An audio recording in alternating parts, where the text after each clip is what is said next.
silver is basically gold on steroids. Silver fell today, and that just makes it a bargain.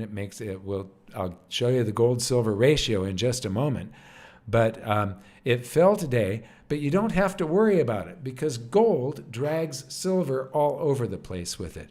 This just means buying opportunity, and I expect silver to outperform gold by multiples, not by a small percentage point, but by multiples.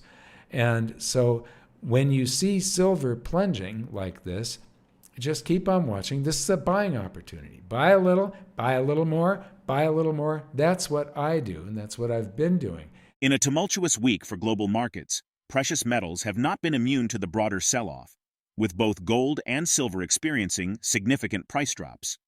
Silver, often described by industry expert Mike Maloney as gold on steroids, has fallen below the crucial $27 support level during Tuesday's European session. This decline is attributed to growing concerns about industrial demand for silver, particularly in sectors like electric vehicles, renewable energy, and electronics. Traditionally seen as a safe haven asset, gold has also felt the pressure, falling more than 1% on Monday amid a wider market rout. Jim Wycoff, senior analyst at Kitco Metals, explains the situation succinctly. Investors are spooked, and they're selling what they can, including gold and silver. Despite the current downturn, Mike Maloney, founder of goldsilver.com and a prominent figure in the precious metals industry, maintains a bullish long-term outlook. Maloney points to strong support levels for gold above $2,300 and $2,000 per ounce, suggesting that even if gold retreats to around $2,000 from recent highs near $2,400, this decline would likely be less severe than drops in stocks and other assets. Interestingly, Maloney views the recent drops in silver prices as potential buying opportunities. He expects silver to significantly outperform gold in the long run, a perspective that aligns with his characterization of silver as a more volatile but potentially more rewarding investment than gold. Mounting economic concerns, including fears of a potential U.S. recession following weak economic data, are driving the current market volatility. This uncertainty has led to a sell-off across various asset classes, with Wall Street tumbling and the effects rippling through global markets. Please tune in for our exploration of Mike Maloney's expert analysis. Don't miss out on future content. Hit the subscribe button and turn on notifications to stay in the loop. We appreciate your support. With gold, what's happening? Almost nothing. Little tiny drop, but it's down 1.63% for the day. And so gold is holding its own and showing that resilience as a safe haven asset.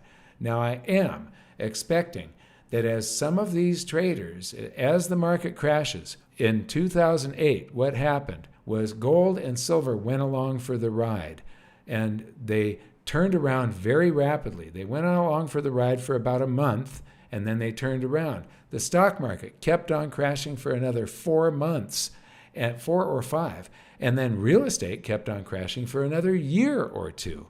So gold and silver turned around, and they took off like a rocket. It was something spectacular to witness and something very rewarding to be a part of. But there could be a further plunge in gold. But look at all the support above 2,300, tons of support.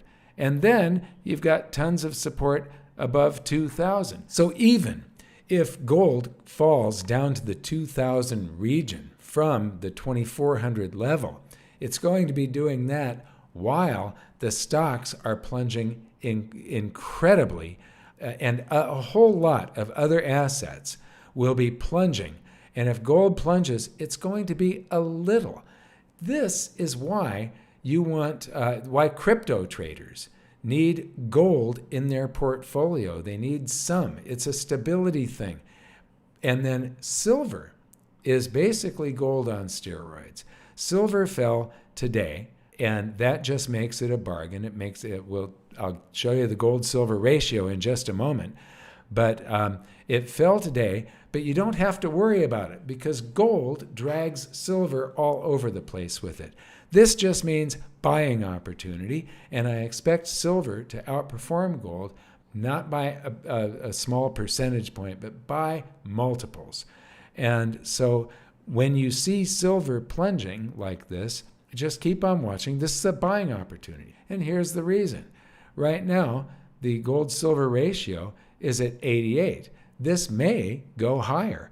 And when it does, it's just another buying opportunity, because when things turn around big time for the precious metals, just like back in 2008. Back in 2008, let's go back to that silver chart for just a second, and let me put max in here.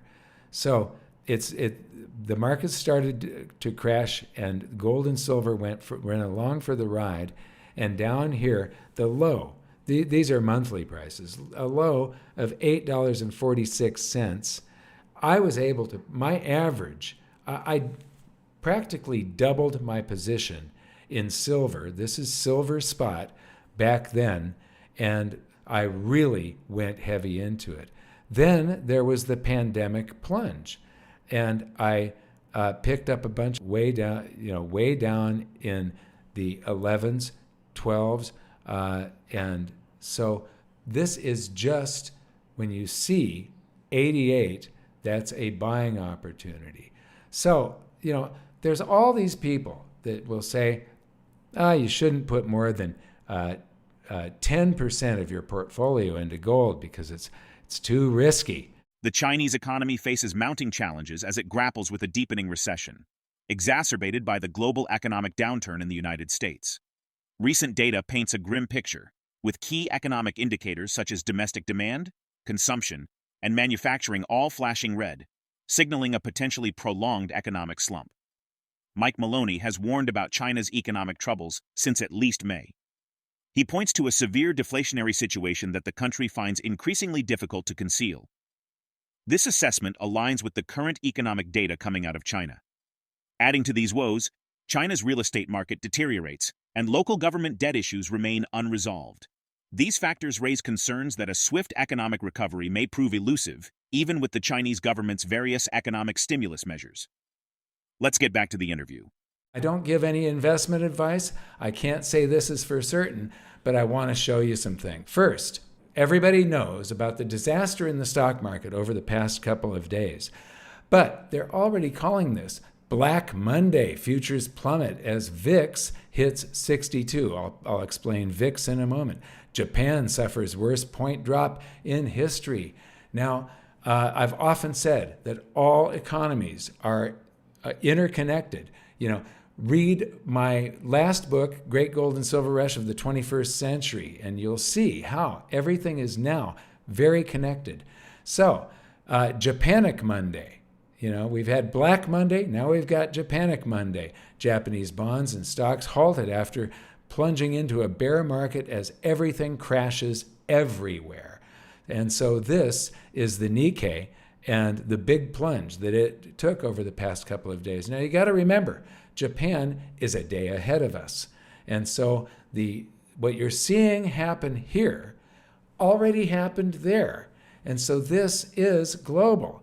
And, here they're calling it the Monday Massacre, and they're saying that it's being brought on by the Japanese yen carry trade. China is facing an epic deflationary crash that it can no longer hide. Now, this is from back in May. We have had warning signs. I showed them to you. China is facing an epic deflationary crash that it can no longer hide. Now, this article I've been saving since May because what's happening now in China is people are slowly rushing from other investments into precious metals. Beijing helicopter taking off. China central bankers call for direct currency transfers to households. So this is Milton Friedman's famous helicopter money, he called it. It's currency. And this is from just this last Saturday. Just another manic Monday. Goldman traders issue sell-off checklist. Don't buy this dip. JP Morgan Trading Desk says it's not wise to fight the inertia. Consider tilting net short. Nomura exposes the ugly truth and warns dip buyers.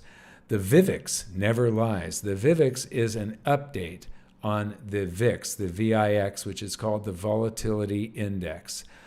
We aren't done yet. So they're saying it isn't over until it's over.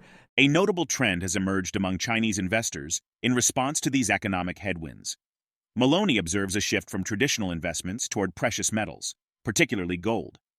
This trend is corroborated by official data from the World Gold Council, which reports that the People's Bank of China was the world's largest single buyer of gold in 2023.